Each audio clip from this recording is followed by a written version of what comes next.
El imperio inca brillaba con un esplendor sin igual. Gobernado desde la majestuosa ciudad de Cusco, abarcaba vastas regiones de lo que hoy conocemos como Perú, Ecuador, Bolivia y partes de Chile y Argentina. Pero en medio de este apogeo, una amenaza invisible comenzaba a gestarse, una que eventualmente desencadenaría la devastación. Bienvenidos a Historia en el Tiempo. En 1524, los rumores sobre la llegada de los españoles comenzaron a circular entre los pueblos andinos. Aunque al principio se trataba solo de relatos distantes, estos presagios pronto se materializarían en algo mucho más tangible y peligroso. La llegada de los españoles no solo trajo armas y caballos, sino también enfermedades que los nativos nunca habían enfrentado.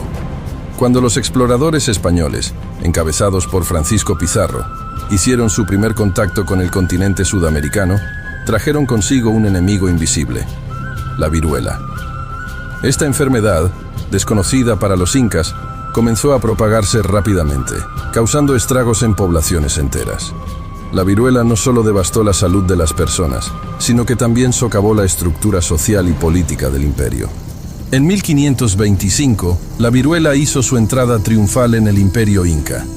Las primeras víctimas comenzaron a caer en las aldeas costeras, y en cuestión de meses, la enfermedad se había extendido hacia el interior del imperio. Las rutas comerciales y los caminos incas, que antes facilitaban la comunicación y el control, ahora se convertían en vectores para la propagación de la epidemia. Uno de los eventos más devastadores de esta epidemia fue la muerte del emperador Huayna Cápac en 1527. Su fallecimiento desató una crisis de sucesión, ya que tanto él como su heredero designado, Ninan Cuyochi, sucumbieron a la viruela.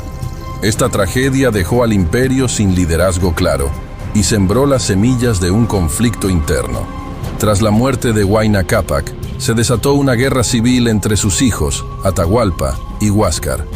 Este conflicto no solo debilitó al imperio internamente, sino que también distrajo a los incas de la amenaza externa que representaban los españoles.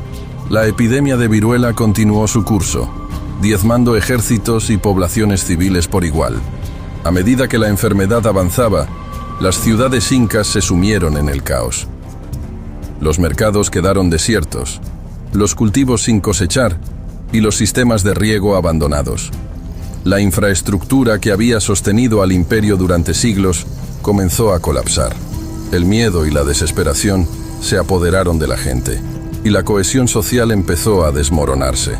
En 1532, Francisco Pizarro llegó al corazón del imperio inca.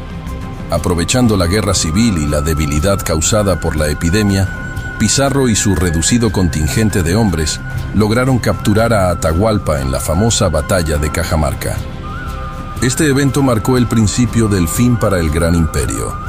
Atahualpa, capturado por los españoles, ofreció un cuantioso rescate en oro y plata por su liberación. Sin embargo, tras entregar el tesoro, los españoles lo ejecutaron en julio de 1533. La muerte de Atahualpa dejó al imperio aún más fragmentado y vulnerable a la conquista española. Mientras tanto, la viruela continuaba su implacable avance. Afectó a todas las capas de la sociedad, desde la nobleza hasta los campesinos. Las comunidades aisladas, que inicialmente parecían seguras, también sucumbieron a medida que la enfermedad se extendía. La población inca disminuyó drásticamente en pocos años. La combinación de la guerra civil, la invasión española y la epidemia resultó ser letal para el imperio inca. La resistencia organizada se desmoronó, y los españoles aprovecharon para consolidar su dominio. La superioridad tecnológica y táctica de los conquistadores se vio enormemente facilitada por la devastación causada por la viruela. La desesperación se apoderó del pueblo inca. Las antiguas tradiciones y creencias comenzaron a tambalearse frente a la magnitud de la catástrofe. Muchas comunidades recurrieron a rituales y sacrificios en un intento de apaciguar a los dioses y detener la enfermedad, pero todos sus esfuerzos fueron en vano.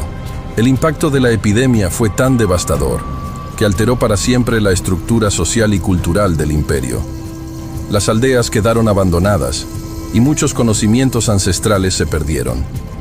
Las prácticas agrícolas, la medicina tradicional y otros aspectos vitales de la vida inca fueron gravemente afectados. Con la caída del Imperio Inca, los españoles impusieron su propio sistema de gobierno y religión.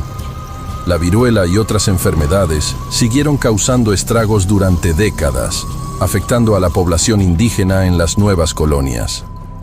La resistencia inca se redujo a focos aislados y esporádicos, incapaces de detener el avance europeo. A medida que los españoles avanzaban, más expediciones llegaban al Imperio Inca. Hernando de Soto y Sebastián de Belalcázar fueron algunos de los conquistadores que se unieron a Pizarro. Su llegada incrementó la presión sobre los incas, quienes ya estaban debilitados por la enfermedad y la guerra civil. Incluso Vilcabamba, el último refugio de los incas rebeldes, fue alcanzado por la epidemia. A pesar de la devastación, hubo intentos de resistencia contra los conquistadores.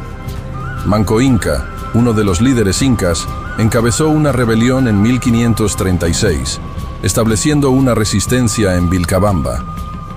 Aunque finalmente fue derrotado, su lucha simbolizó la resistencia y el coraje del pueblo inca. La viruela no fue la única enfermedad que afectó a los incas. La gripe, el sarampión y otras infecciones también se propagaron rápidamente entre la población indígena.